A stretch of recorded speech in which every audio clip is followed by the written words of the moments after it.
Town Hall tonight, folks. 60 minutes of fun and music brought to you by Ipana Toothpaste and Sal Hepatica. Ipana for the smile of beauty, Sal Hepatica for the smile of health. Fun with our star comedian, Fred Allen. Music with Peter Van Steeden. New features, new laughs. It's Town Hall tonight.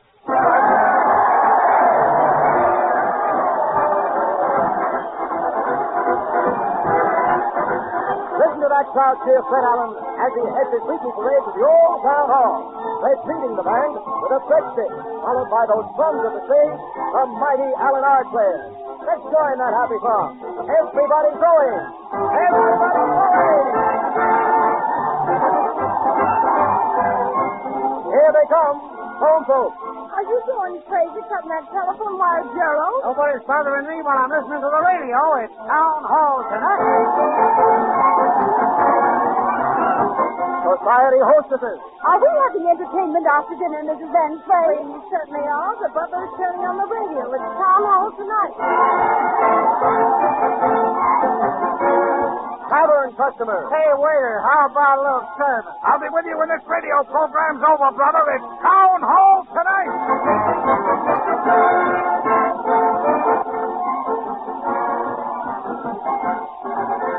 Well, here we are inside the old Town Hall, and Peter is opening the show with Stop and Reconsider.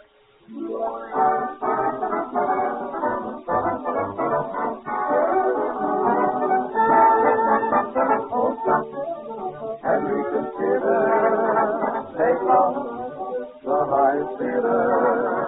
Can't pay a dime for your kiss to thrill, can't buy mansion with no fulfill. Pockets empty, no have to build this love that's meant for you. So stop, don't be so choosy.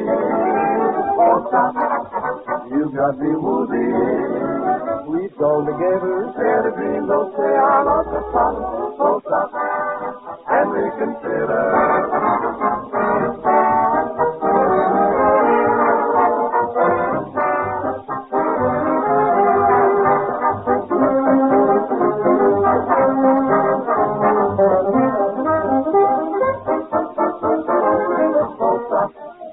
don't be so choosy. Oh, stop, you got me woozy. We've gone together steadily, don't say I love the pot. Oh, stop, and reconsider. Presenting that wild woolly werewolf, wobbling warmed-over wheezers, whinnying weak-watered whimsy, wailing wacky windy witticisms, Wagnall's wastrel, Westchester's Weary Willie, Fred Allen in person.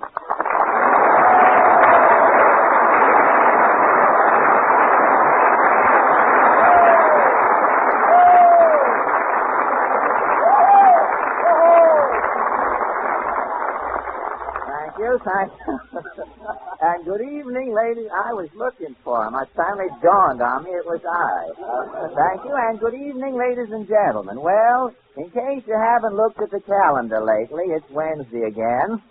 And if any of you folks at home have dozed off by the radio, we're not going to take any chances. Now, we're going to shoot off a gun here in the studio to make sure everyone's awake at home for our session tonight at the Old Town Hall. All right, Chaz?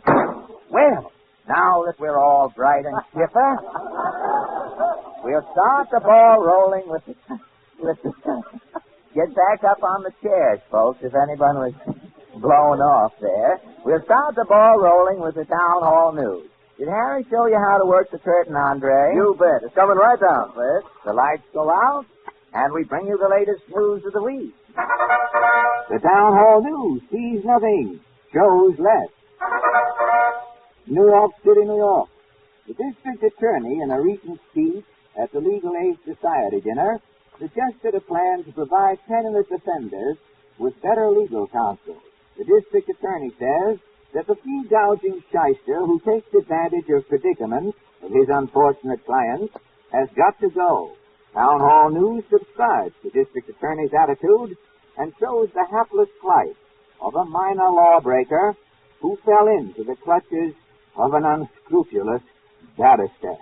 The prisoner, one Galahad Dove... The character Galahad Dove is purely fictional, ladies and gentlemen, and any similarity to any living person is purely coincidental.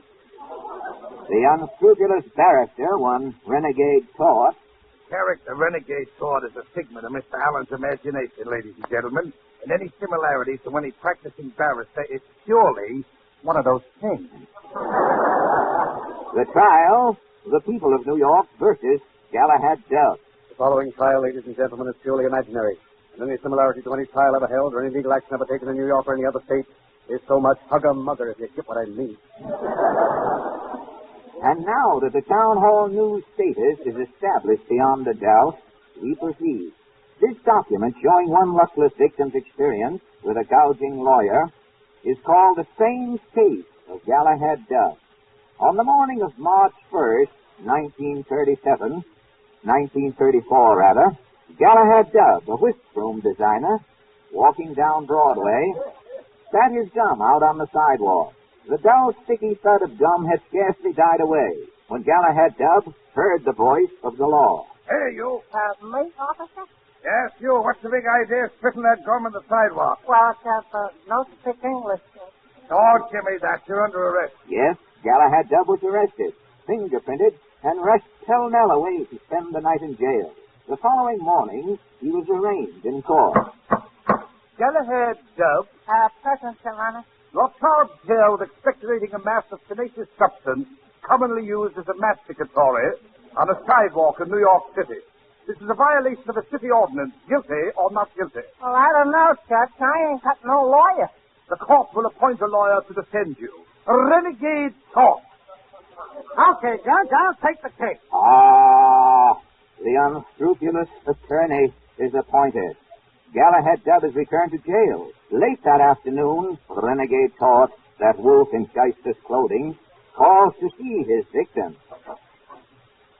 Hello, Dove. Hello. Hey, I gotta get out of here, Mr. Port. You're going out of here flying, Dove. Good. What are you gonna do? How much dough you got on you? $10. Well, fork it over. I gotta start things coming. The whole $3? Well, sure. I'm getting you a habeas corpus. That's $3. And now plus that's 2 more. The heaviest corpus is $3 and then I'll bless you. Well, that's only 5. Well, I gotta get you a witness, ain't I? Well, how much is a witness? Well, I could get you one for $3. But if you want a witness that speaks English, that'll be $5 even. Well, okay. Here's the 10. Right. You're going out of here flying. Hey, what about my case? Oh, yeah, I forgot. What'd you do? I spit my gum out on the sidewalk. That stinks. You're going out of here flying. But did our hero go out of that jail flying? No, dear friends, no. Galahad Dove was in the clutches of an unscrupulous lawyer. The next morning, his case came up in court again. Galahad Dove, Present, Judge. My client ain't guilty, Your Honor. I got a witness right here. your name, madam? Millie Twerp. Millie Twerp, did you see the defendant Galahad Dove expectorate his chewing gum on the sidewalk of Charles? Well, I didn't see him spit out the gum, Judge, but I stepped in it and sprained the ankle. I missed 2 shows. 2 shows? You're an actress? Yeah, I'm hostess at the flea circus. I'm suing this fund for $500 in medical expenses. Suing me for $500. Dove. You are now the defendant in a joint suit. $500, all I did Leave was... it to me, Dove. I demanded a new trial. You're going out of here flying. And Galahad Dove did go out flying, right back to the city jail. And back came his unscrupulous attorney, renegade Torp, to gouge him. Well, double point. Yeah, I gotta have more money. How much you got? I got $200 in the bank. Good. Write me out a check. You're going out of here flying. Yeah? Yeah. I'm swearing you out of writ in Flake Randy Mephisto. Take a granted, but... Yeah, that dame with the sprained ankle double-crossed you, Dove. I gotta get a new witness. Can you get another witness? Say, for $200 I can get a perjurer. You're going out of here flying. Ah, but 6 months later, we still find Galahad Dove in court. His gouging attorney, renegade Torp, is still with him. The trial opens. Galahad Dove, I'm still here, Judge. And he's still not guilty, Judge. not guilty in the damage suit or the gum littering charge. Not guilty across the board, Judge. That's a lie, Judge. I can swear he popped out the gum. Her testimony that Campbell's a lie, Judge. Oh, you shite. Go on, I'll slap you with a subpoena. Order in the court. Now, what have you got to say, Torp? I got a new witness, Judge. Shut up, stranger. Okay. Hector Shuffle? Yeah, I'm a picket, Judge. I was picketing a frankfurter stand on Broadway. The Frankfurters Union, I was picketing the mustard. Yes, go on. Well, I stepped on the gum and my foot got stuck to the pavement. A walking delegate from the union come by and seen I wasn't walking up and down, so I lost my job ticketing. Do you swear that Millie Twerp didn't step on the gum? No, it was me. I got stuck on it, Judge. I lost my job. My wife heard about it and jumped out a window and was killed. I'm charging this guy with murder. I couldn't do nothing. Quiet, Dub. You are now the defendant in 3 suits. Expectorating your gum, Yeah? damages, Yeah? and murder. Murder? I only spit out my gum. Keep your shirt on, sir. You're going out of here flying. But did he? No. Back went Galahad Dub to jail to await his trial for murder. The Navy barrister... The Navy's barrister, Renegade Thought, again is found in the cell with his bewildered client. Murder's a tough rat to beat, Dub. Yeah, but all I did was spit out my gum. Why couldn't I plead guilty? What, and get a fine? Where would I come in? I gotta get mine, ain't I? Yeah, now I'm up for murder. I'll beat this case, Dub. They ain't pulling no fast one on Renegade Thought. Good for me. What do I do now? You got any more dough? Well, I got less my insurance policy, but look, I can fuck. It's right here. Okay, sign it, Dub. All right, here you are. This makes you my beneficiary. Right, now we're getting someplace. You're going out of here flying. And after 3 years in jail, we find our hero Galahad Dub again in court. And again, his faithless attorney... His faithless attorney, Renegade Thought, has the case in hand. The people versus Galahad Dub. The charge is murder. Hey, look, Judge, all I My did was... client's innocent, Judge. It has been proven that as a result of Galahad Dub voiding his gum on a public thoroughfare, Hector Shuffle lost his job as a picket, and Mrs. Shuffle became mentally deranged and took a dry dive out of her third-story window. The court hereby finds the defendant, Galahad Dub, guilty of murder. What's the sentence, Judge? You have a choice on this verdict. Your client can either have the chair or life imprisonment. I'll take life. Hold it, Judge. We'll take the chair, Judge. What? Very well. Galahad Dub, Yeah? the court hereby sentences you to die in the electric chair. Congratulations, Dub. We put it over. But you kept saying, stop. You're going out of here flying. Oh, my mistake, Dub. You're going out of here flying. Thus ends the strange case of Galahad Dub, who was gouged into Wingdom Come by that nefarious barrister, Renegade Thought. The moral, ladies and gentlemen, spitting out your gum on the street is like giving your case to an unreliable attorney. You're sure to get stuck in the end.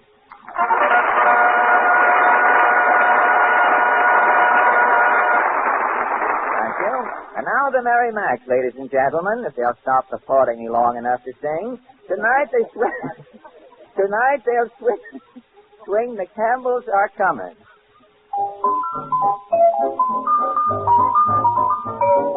The Campbells are coming, hooray, hooray. The Campbells are coming, hooray, hooray. The Campbells are coming, hooray, hooray. They're coming to join us to laugh and be gay. They're coming to join us to laugh and be gay.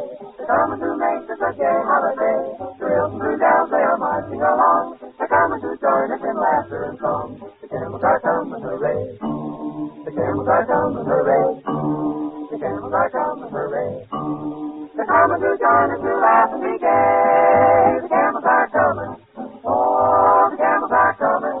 Oh, the Campbells are coming. The Campbells are coming along. Rock-down, rock-down-down-down. Rock-rock-rock-rock-rock. Rock-dee-doo, rock-dee-doo. Do-it-a-doo-da-doo-da-dee. Do-it-a-doo-da-doo-da-dee.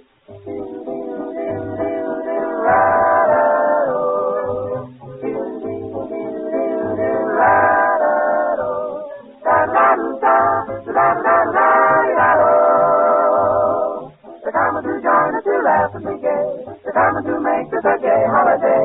Through hills and through downs they are marching along. They're coming to join us in laughter and song.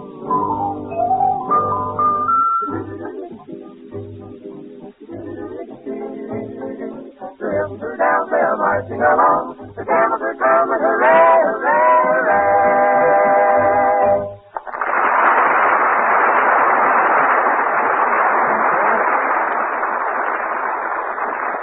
Thank you. Good night, ladies and gentlemen. In an effort... Telegram for Mr. Allen. Telegram for Mr. Allen. Now, don't be repetitious, boy. Give it here. Thank you. Fred Allen, Town Hall. So on, etc. Dear Fred, tell Andre Baruch to look under carpet at left of microphone. Signed, Guess Who. Look under, Guess Who. If there's anything I loathe, it's whimsy. Fred, do you suppose Guess Who is Harry Von Zell? Probably Bonzell the Pixie. Well, look under the carpet. Maybe he's hiding there. I'll bet he didn't go on his vacation after all, Andre. You're wrong, Fred. It's a message. It says, Dear Andre, will you do me a favor? Will you remind our listeners that it would be a good idea to buy their Sal Hepatica before the drugstores close tonight?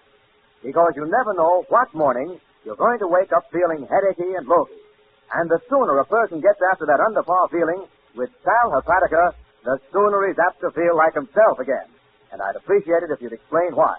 Sincerely, Harry Von Zell. Why don't you, Andre? The explanation is really very simple. It is at that, Fred.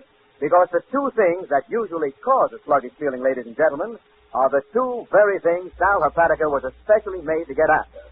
Accumulated waste and gastric acidity.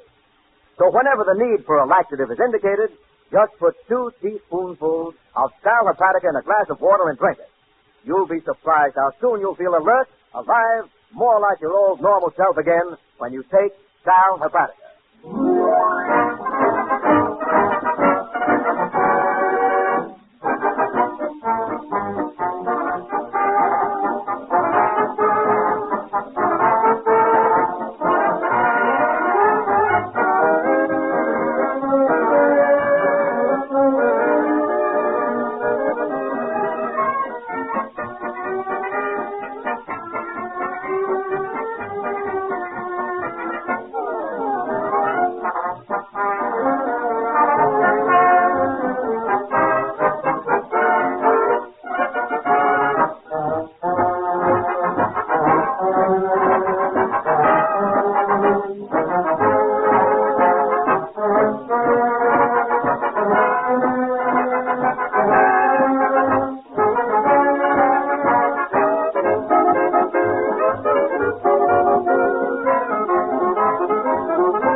Peter Van Steeden and the Ipana Troubadours have just played Strike Up the Band, not from the picture, not of that name.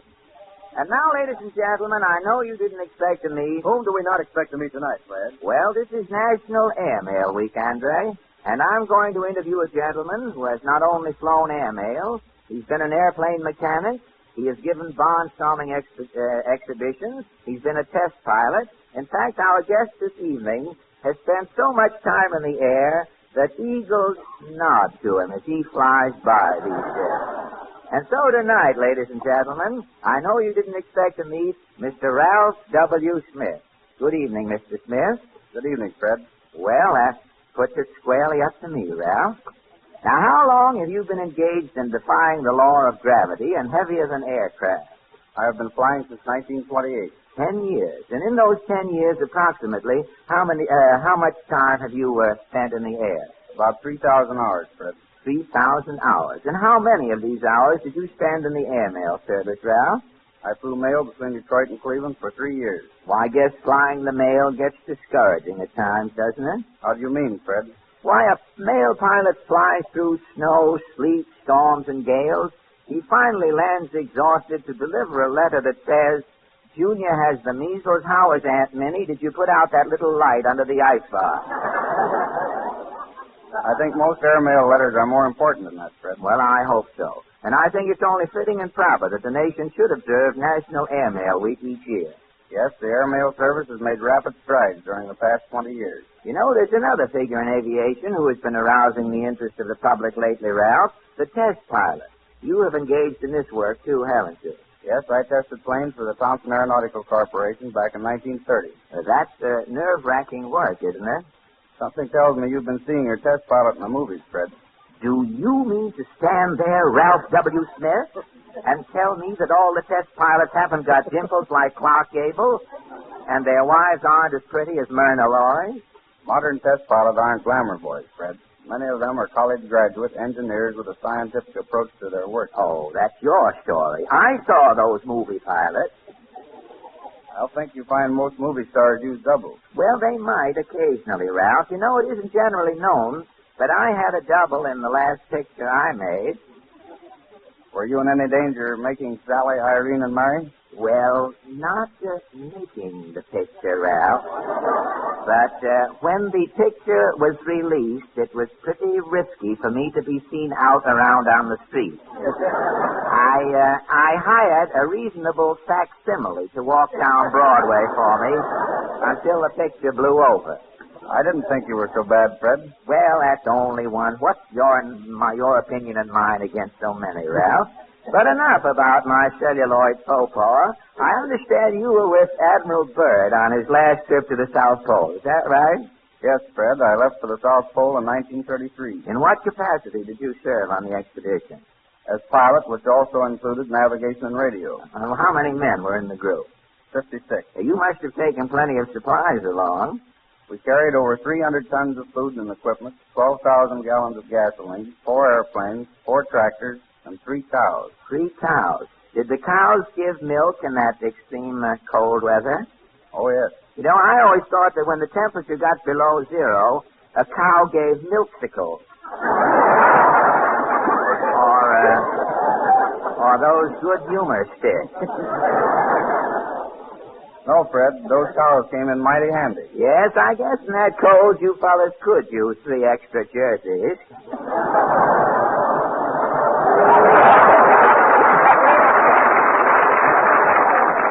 Well, how low does the thermometer go at the pole? The lowest temperature we found was 82 below. Well, tell me, did the 6 months night bother you much outside of making your pajamas pretty baggy?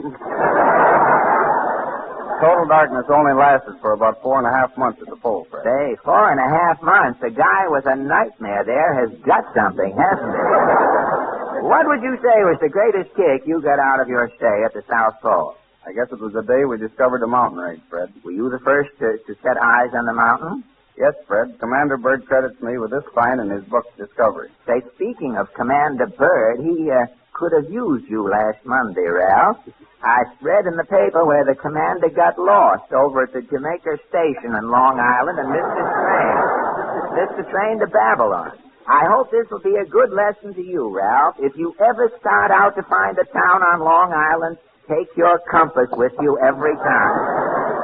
I'll remember that, Fred. Yes, you'll have to end up at Oyster Bay in a month with no R in it. Well,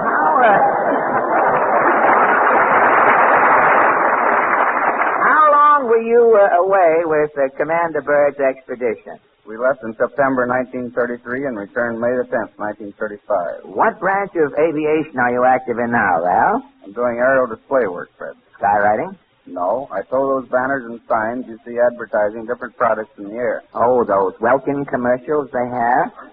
Well, I guess that's easier than skywriting. I know a pilot who flew up 3 miles and spelled out Fitch's, Fine, Finn, and Hattie.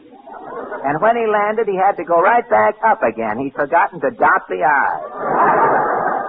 Now, in all your 10 years, my relatives always applaud the least thing. Put them outside. In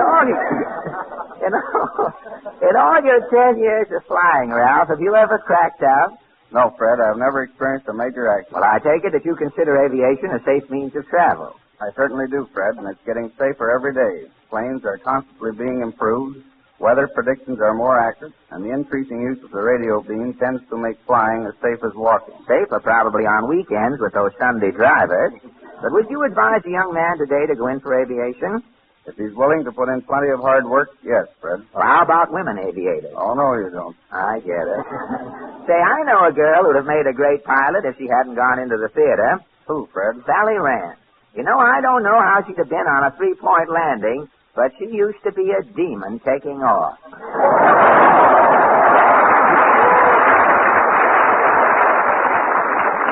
Thanks a lot for your little treatise on aviation and snow, Ralph. I know that you volunteered to take part in National Air Week and fly the mail on one of these special flights being arranged tomorrow as part of the program. Yes, Fred, my application has been accepted, and I'm flying the mail tomorrow. I see. Well, say, if you have any trouble getting your plane away from Floyd Bennett Field, just give me a ring, Ralph.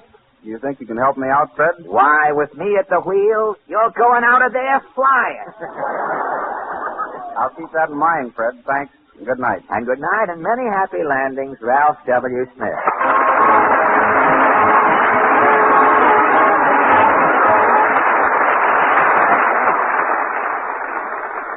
And now the Town Hall Quartet, ladies and gentlemen. Tonight the boys get right down to the cob for their inspiration and sing, "It's corny, but it's fun."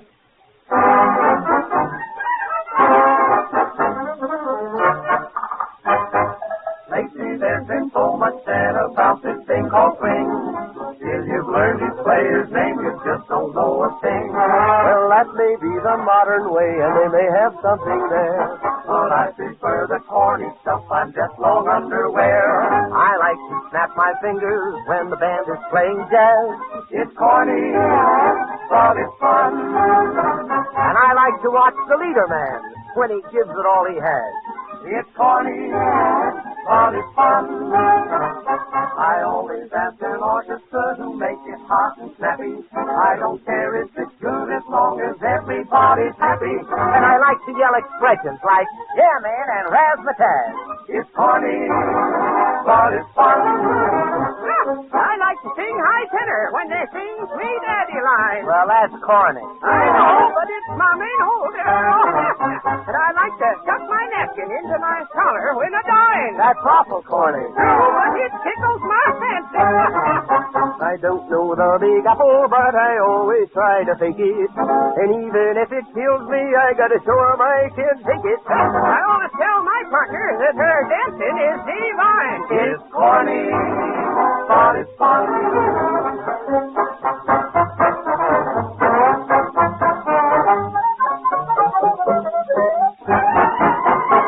We like to borrow money so our friends won't think we're cheap.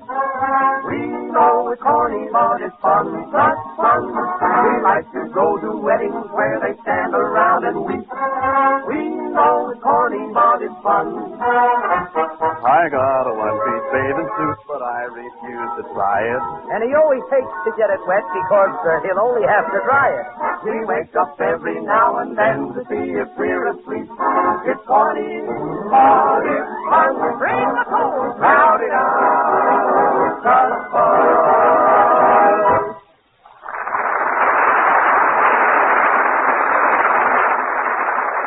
Ladies and gentlemen, I wonder if anyone in our audience has a book called How to Behave at a Barbecue. Why, Fred? Well, in case I should be invited to one, Andre. You know, nowadays they have all sorts of books telling you how to be a social success under any circumstances. There's a lot of rules to being popular, you know. Oh, I don't know, Fred. Seems to me that just 2 or 3 rules will see anyone through in fine style. Well, what's 2 or 3, for instance? Well, be a good listener. Make a point of remembering names correctly. Take an interest in other people's problems. And remember that an attractive smile invites confidence and is therefore your greatest asset. Oh, of course. A nice smile is always a big help. Ah, you bet it is, Fred.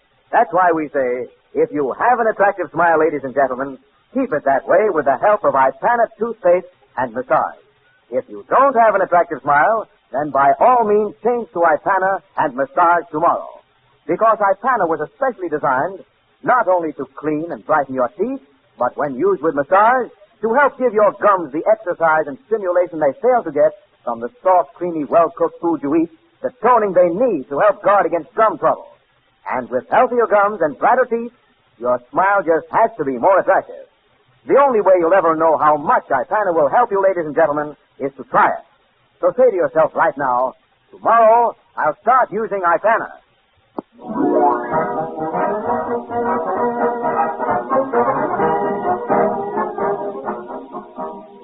Ladies and gentlemen, Town Hall tonight will continue immediately after a short pause for your station identification. WEAF, New York.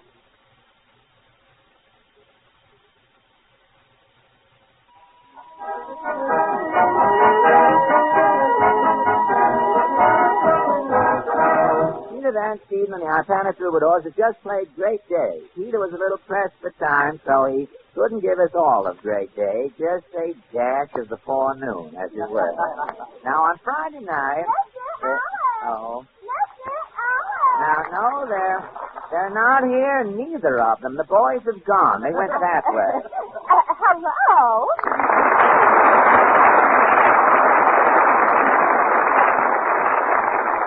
Well, sir, Gosh, the studio seems kind of empty without Harry. Oh, I wouldn't say Mr. Von Zell was that fat, Portland. Who's taking Harry's place? Oh, say, that's right. You haven't met our new announcer. I'll introduce you. Oh, Andre. Yes, Fred? Portland, this is Harry's understudy, Andre Baruch. Well, this is indeed a pleasure, Portland. Thank you.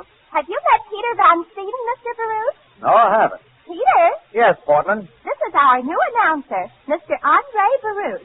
Glad to know you, Andre. Pleasure's all mine, Mr. Van Steeden. Oh, just call me Happy Andre. And any time you want to laugh, just let me know. Peter's some comedian, Mr. Baruch. Oh, really? I thought you conducted the orchestra, Happy. I don't know where people get that impression, Andre. Music's just a sideline with me now. I do most of the comedy on the program.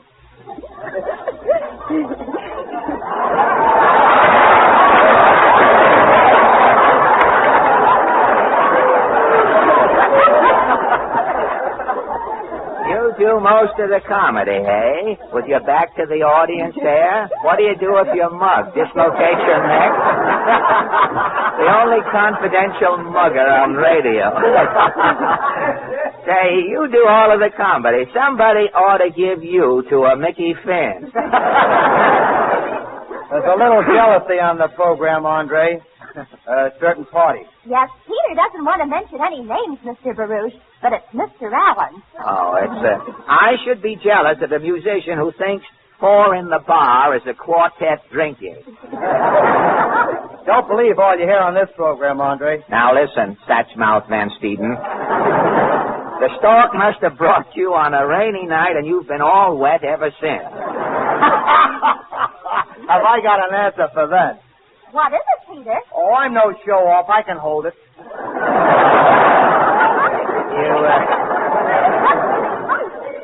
You know what retarding an egg does to a hen, I suppose. Don't listen to that old acid puss, Andre. Acid puss? Now look, nozzlehead. If you had some sawdust on that tan of yours, I couldn't tell it from the face on the barroom floor. Have I got an answer for that? What is it, Peter? Oh, it's a dandy, but I'm still holding in. I bet you're laughing inside, Peter. If his inside knows what his outside looks like, he certainly is. Quiet, Stooge. I've got to ask Andre a question. Yeah? Yes, Happy? How are you on laughing for my joke? Why don't you tell Mr. Baruch one, Peter, and find out? That's an idea. I will. Let's go, Peter. What's your joke? Did you hear what Jack Benny is naming his new racehorse, Andre? No. What is Jack Benny naming his new racehorse, Happy? NBC Biscuit. NBC Biscuit. Okay, Andre, you'll do. Now, look. He certainly will do if he can laugh like that at nothing. Now, look. People who have seen Benny riding his horse around Hollywood tell me that when Benny's on the horse, you can't tell where the horse leaves off and Benny starts. Come in. Telegram for Mr. Allen. Oh, thank you, boy. Aren't you going to wait for a tip, boy? That's Allen, ain't it? Uh-huh. So long. Why, that uniform squirt. Why, I should have snapped his bicycle clips for him. I was reaching down. I'd have done it, too. Who's the telegram from, Mr. Here, I'm too upset. You read it. Say, what do you know? It's from Harry Von Zell. What does Harry say, Portland?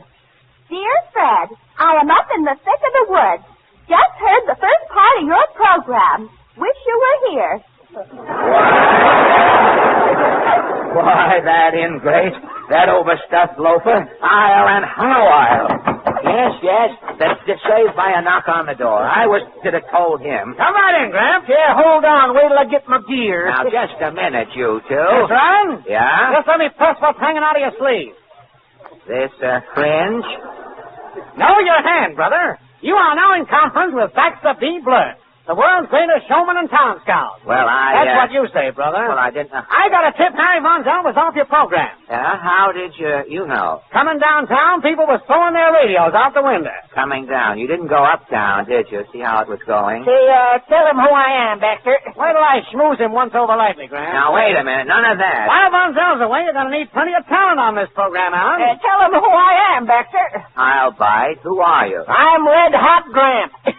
They call me the Toscanini of the odds and ends. Toscanini. Yep. Gramp can get music out of anything, Alan. Right, yes. I can play on anything from a matchbox to a toy balloon. Gramp's the virtuoso on Dupree, Alan. He can play a tune on an ash barrel. Now, look, I have no... Tell him what I did in Bellows Falls. What did you do in Bellows Falls? The Woodpeckers brought the theater back so Gramp could give a recital. They brought the theater back? Yes, sir, you bet. Tell him what I did at Biddeford, Maine. Gramp played a bowling alley at Biddeford and stood him up. I haven't got time to talk to Pin Boys. Gramp holds the audition record for 1937, brother. Oh, yes. I played for Major Bowles, got insulted, was packed up and out of the hall in 4 minutes flat. But you... No buts. Let it go, Gramp. Yes, sir. My first number, I'm playing on an ordinary paper of matches. Hey, you can't get music out of those matches. I can't. Listen to this. Ready with your accordion, Baxter? Okay. Hit it, son.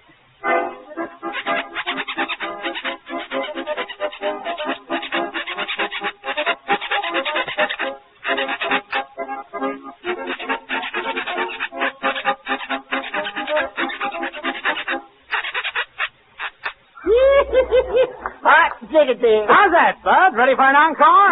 No, I don't want... Fine. My next selection, I'm playing on this carving knife. Say, wait a minute. What are you doing with that dirt? Gramp's gonna play the knife, brother. You darn tootin'. I'm going to play this ordinary steel knife with this violin bowl. Take it away, Gramp. Give me time. I've got to set the knife again, Adam's apple. Okay.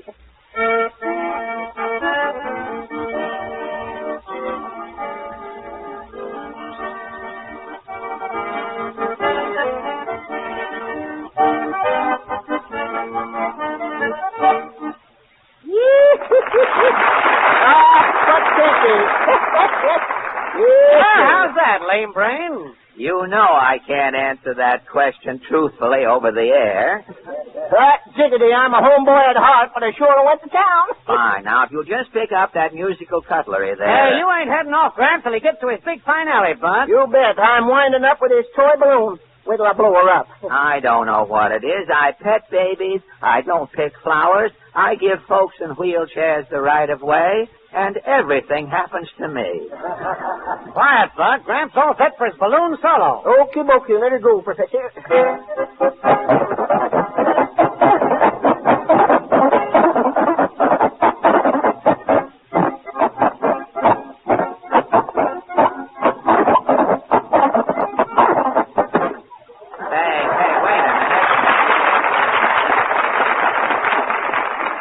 What was that? A quarter note backfired? My Gramp's balloon buster. It's okay, Boke. I can still play her. Well, don't tell me you've got another balloon. No, sir. I'm making a little balloon out of the big one that just broke. Yeah, you can't stop Gramp, Bub. So I've discovered. Let her go, boy.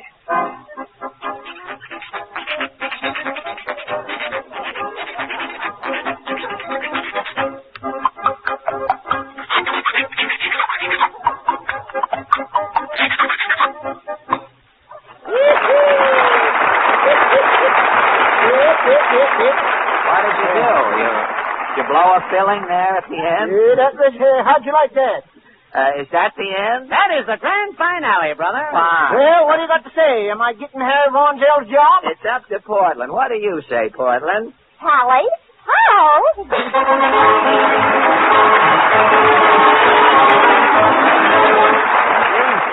And now, if history can repeat itself, why not the Merry Match? For their second number, they swing, Put On Your Old Gray Bonnet. Put on your old gray bonnet with the blue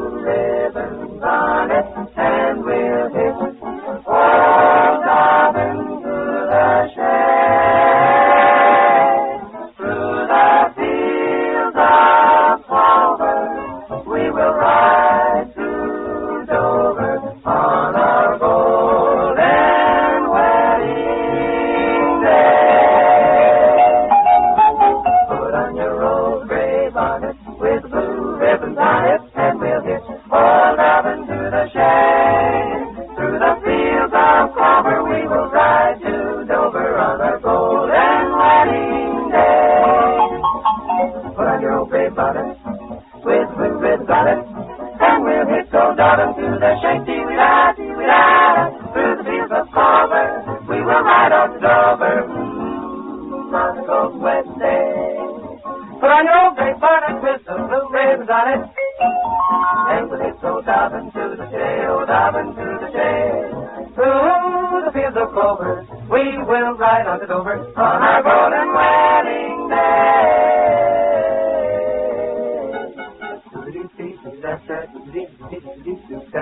Through the fields of clover, we will ride to Dover on our golden wedding day.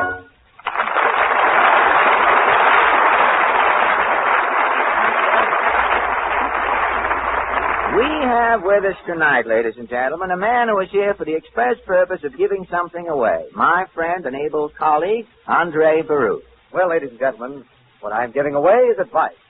For I know that at some time or other, there isn't one of you who won't need it. Whenever you're feeling headachy, sluggish, or logy, I advise you to put 2 teaspoonfuls of sal hepatica in a glass of water and drink it. And it's very important that it be sal hepatica. Because if you take something with a laxative action only, you have done nothing to help counteract gastric acidity. So it may be some time before you feel like your old normal self again. But when you take sal hepatica, you're getting double help. Because as so many physicians will tell you, As a laxative, sal hepatica brings you speedy relief. As an anti-acid, sal hepatica counteracts gastric acidity. And naturally, that gives you a quick comeback. so buy a bottle of sal hepatica from your druggist tomorrow. See how soon your head is clearer, your feathers back, and how fast you're on your toes again, thanks to the double help of sal hepatica.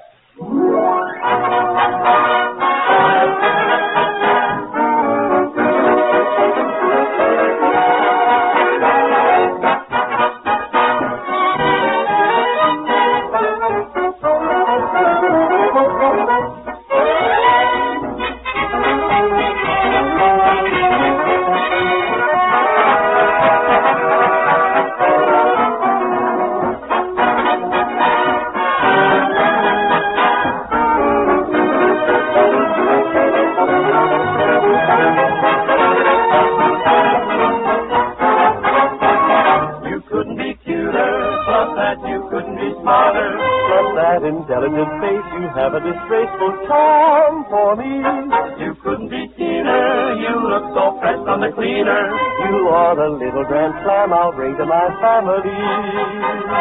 My ma will show you an album of me that'll bore you to tears. And you'll attract all the relatives we have touched for years and years. And what'll they tell me? Exactly what'll they tell me? They'll say you couldn't be nicer, couldn't be sweeter, couldn't be better, couldn't be smoother, couldn't be cuter, baby, than you are.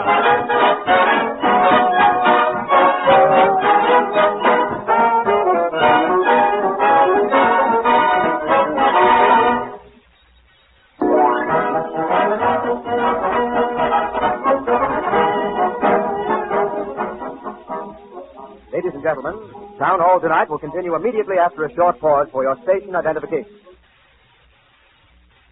WEAF, New York.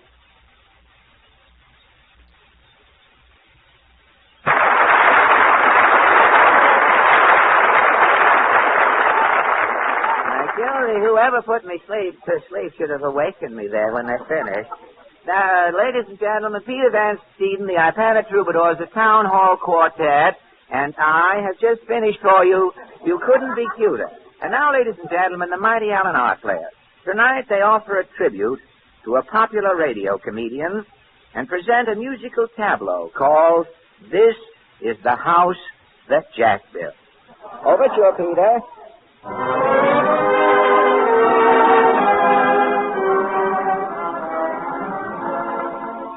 Every Sunday night during the past few months, radio listeners have been hearing about the house Jack Benny is building in Beverly Hills. We all know of the alleged progress the builders and termites have made. And between Jell-O commercials, Mr. Benny has boasted, with his California sun-kissed ego, that he and his violin will occupy their new home, as the escrow flies, on May 18th, 1938. Ah, but will it? Tonight, ladies and gentlemen, we bring you a cavalcade showing that down through the ages, the Bennys have been building houses they have never lived in, proving that a Benny has yet to cross the threshold of a dwelling and say to himself, "This is home, sweet home."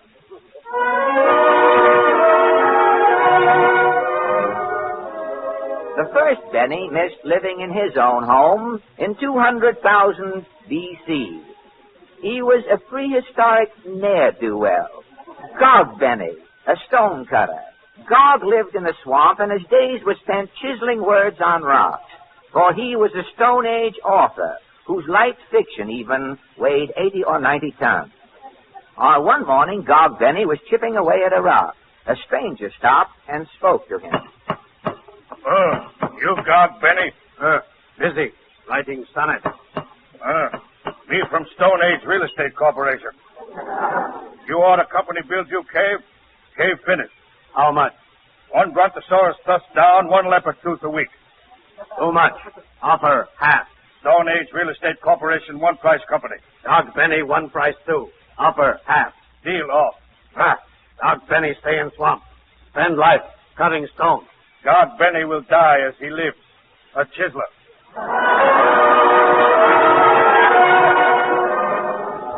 Yes, the first Benny was a chiseler, and his parsimony kept him from moving into the cave he had ordered built by the Stone Age Real Estate Corporation. But the world spun on its dizzy way, and the next Benny to defile the pages of history turned up in the 12th century. Stradivarius Benny, a wandering violin player, ordered a house to be built in the little village of Pisa in Italy. The house was finally completed, and Michelangelo, the architect, called for Stradivarius Benny to show him his new home. The two men were walking along the Plaza del Broccoli. Stradivarius Benny spoke. We have walked a great distance, Michelangelo. Your house, she's just around this corner, Signor Stradivarius. Where? Take a look, please, across the plaza. Egad, that's not a house. It's a tower. She's like a lighthouse, around and high. Well, why did you build me this fancy chimney? Because the Signor Benny is a cheap. I'm going to need 2,000 lira for bricks, you give me 50. I'm going to need 1,000 lira for shingles, you give me 15. I'm going to need 300 lira for cement. Signor Stradivarius puts the Benny, he's giving me nothing. What I can build, I'm a build. It's a tower. Well, the price is right. I'll make it do. Yeah, take a look inside. I'm going to open the door. Go in. All right. Oh, help. What's the matter for you? I just stepped inside the door and the whole tower tipped to the side. Yes, I know. Signors are too cheap to buy cement. Look, the whole tower is leaning. That's just what I'm expecting. What have you used for the foundation? What I'm used? Jello.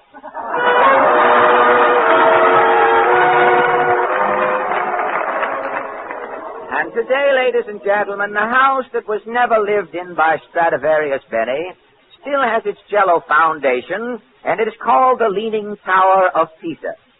For 3 centuries, nothing is known of the Bennys, but in 1645 A.D., in the tiny town of Kirkintilloch in Scotland, one Jock McBenny, a bagpipe teacher, started to build his own shanty. He was almost finished. On the last day, he was hammering away. Well, good morrow to you, Jock McBenny. Aye. Good day, dear Mrs. McSpeckle. It's a bonny roof you're building. Aye, it's funny. What are those 2 big holes in the roof? One hole is the bathroom. When it rains, it's a shower bath. Aye, but other hole? That's the night reading room. I can read by the light of the moon. My house will be finished tomorrow. Good. The whole village will be here for the housewarming, Jock. Housewarming? I can build my own fires, Mrs. McPeckle. Housewarming is a celebration, Jock. Celebration? Aye. When a house is finished, folks gather from miles around to eat, drink, and be merry. At whose expense? At yours, Jock McBenny. They eat my haggis and drink my spirits? Aye, the minute your house is finished. Then the house of Jock McBenny will never be finished, Mrs. McPeckle. But, Jock, the champion tightwad of Scotland gave a housewarming. Then take a look at the new champion, Mrs. McPeckle. It's Jock McBenny. And Jock McBenny held the Teethwad Championship until his dying day. To save the price of a housewarming, he never moved into his house. Early in the 18th century, colonists started flocking to America.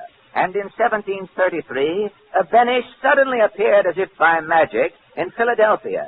He was Truman Benny, a chime salesman, who was later to sell a cracked bell to the city. Truman and his wife, Faith Livingston, lived and died in Philadelphia. They begat many little Bennies who overran the city. And finally, the state in which Philadelphia found itself was called Pennsylvania.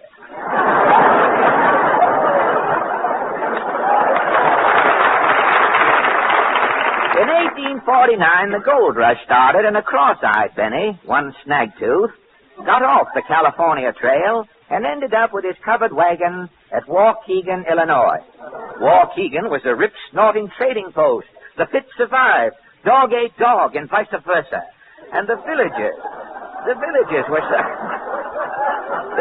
were so tough the babies were teased on each other. Snagtooth Benny decided to settle down in Waukegan. He paid a formal visit to the mayor.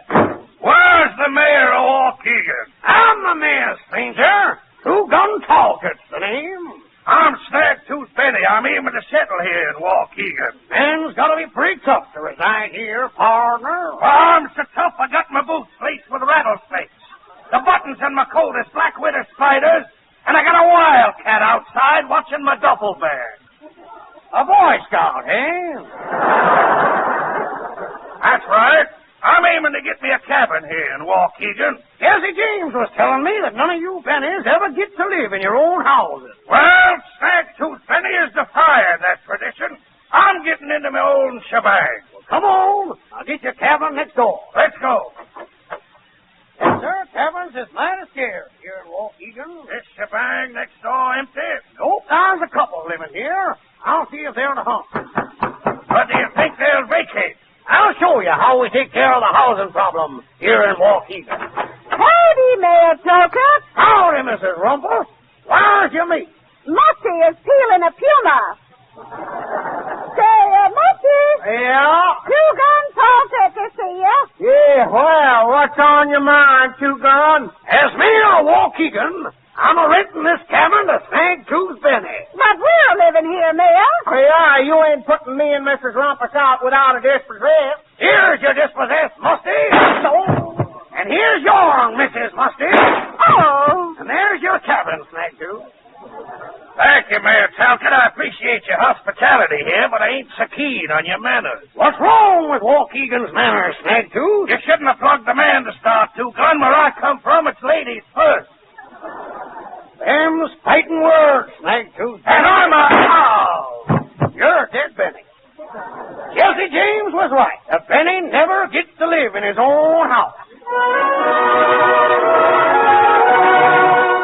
And so the first Benny to come to Waukegan left in spirit without setting material foot inside of his house.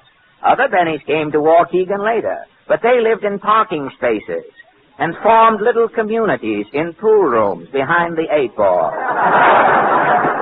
In 1902, a J. Hamilton Benny went into politics. He ran for representative. All Waukegan was in the taxidermist that night to hear the election result. Well, do you think you'll get in, J. Hamilton Benny? Anything short of unanimous will be a blow. Quiet. Here come the election returns on the radio. Cheerio. This is Broke Jefferson bringing you the final election return. Patrick Henry, 11,671 votes. J. Hamilton Benny, 7. Henry Clay Lemke, 1. J. Hamilton Benny decisively defeated for representative. Cheerio. Oh, too bad, J. Hamilton Benny. Oh, shame, Mr. Benny. That's that fatal Benny curse. I should have run for the Senate. Why couldn't you be a representative, J. Hamilton? No Benny yet has been able to get into the House. Hamilton Benny, a politician, told the truth. No Benny yet has ever gotten into the House. And today, May 18th, 1938 A.D., Jack Benny was supposed to move into his new house. We bring you a last-minute flash from Beverly Hills, showing exactly just what happened a few minutes ago. Jack and Mary approached the house with the builder. The builder said, Well, Mr. Benny, here's your house all finished. Isn't it beautiful, Jack? Yeah, it sure is. Let's look inside. I'll open the door. Oh, you can't open the door, Mr. Benny. Why not? There's no doorknob. Well, get one. That's $2. $2? Come on, Mary. Oh, aren't we going into our new house yet? No, we're going back where we came from. $2 for a doorknob. But where will we sleep? In the barn. My horse will have to move over. So you... Mr. Benny is cursed. If it is a matter of letting go of $2, he will never live in his new house. He is just another Benny doomed to tread the path, worn thin through the ages by hundreds of Bennies who have never been able to live in any house they have planned. This is the story of the house that Jack built. The end.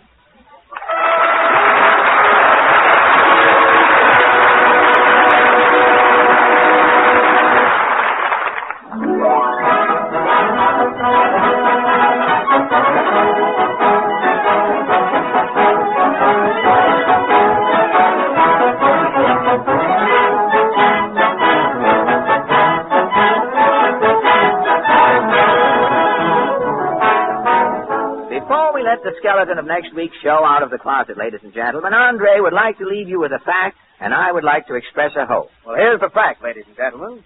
This is National First Aid Week. Why not check over your medicine cabinet now and get from your druggist the emergency supplies you may need in the middle of the night or in case of accident. And here is the hope, ladies and gentlemen. We sincerely hope you've enjoyed Town Hall tonight. If you have, the friendliest and most substantial way you can say so is by your purchases and use of the two products that make all of our Wednesdays together possible. Ipana toothpaste for the smile of beauty, Sal Hepatica for the smile of health. Ipana, Sal Hepatica. Thank you, Andre. And don't forget, ladies and gentlemen, next Wednesday evening, Town Hall tonight brings you comedy. Drama. I can't stand it. For hours you've been kneeling at my feet. Okay, lady, I'll get you another shoe salesman. People you didn't expect to meet. One of the last of the organ grinders. Tune in next week for the lowdown on this monkey business. And music.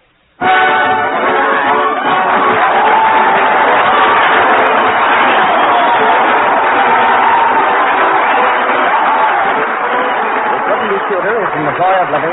Great days and great days. This is the National Broadcasting Company.